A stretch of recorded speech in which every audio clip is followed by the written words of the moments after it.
Let's talk a bit more then about what is happening at Belgorod with our Ukraine correspondent Gulliver Cragg. Gulliver, what do you make of this story and what's the latest you're hearing today?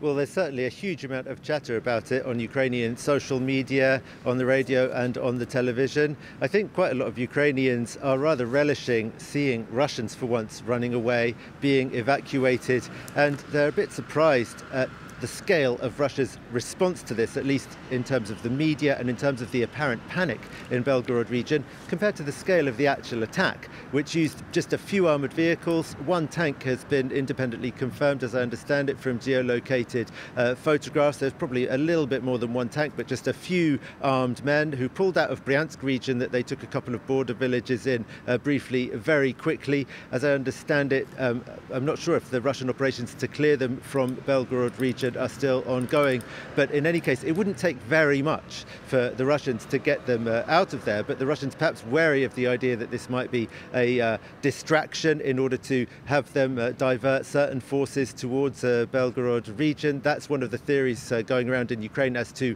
why this was done. Of course, it's not clear how much this was coordinated, if at all, with the Ukrainian authorities, who stress that these operations were carried out only by citizens of the Russian Federation, who are people who've been fighting on the side of Ukraine against Putin because they're opposed to his regime and opposed to his war. But I mean, they did cross from Ukraine. Ukraine did nothing to stop them, and the Ukrainian authorities, whilst denying their own involvement, do seem in a way to be relishing the Russians getting a little bit of a taste of their own medicine, if you like.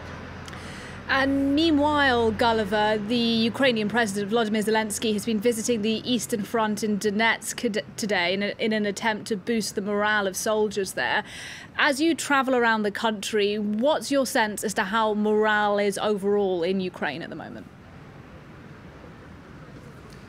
Well, just while I was waiting to come on for this live in Odessa, I asked a couple of passers-by what they think about the counter-offensive, and the response was just, "We will win." I think there's a lot of optimism in Ukraine, and perhaps the further you get from the front lines, the stronger it is, and it's very much been strengthened by Volodymyr Zelensky's recent travels to, first of all, Western Europe and then to Japan for the G7, and the promise by Joe Biden of letting Ukrainian pilots train on the F-16s. It now seems clear that Ukraine is going to get these fighter jets, perhaps even by the autumn, some are now speculating.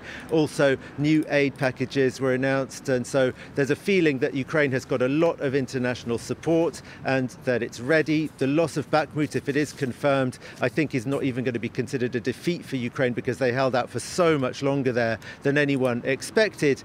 But that's in the country at large. Soldiers who've been closer to the fighting and closer to the front line are a lot more apprehensive. They understand there's a huge amount of pressure on them. I've heard several soldiers actually interviewed in the media saying that they don't like the way Ukrainians and also international observers seem to be approaching this counteroffensive a little bit like it's a football match, and they want to know who's going to win and how it's going to go. They are very much stressing there is going to be no starting whistle and no final whistle, and it's not going to be a game at all.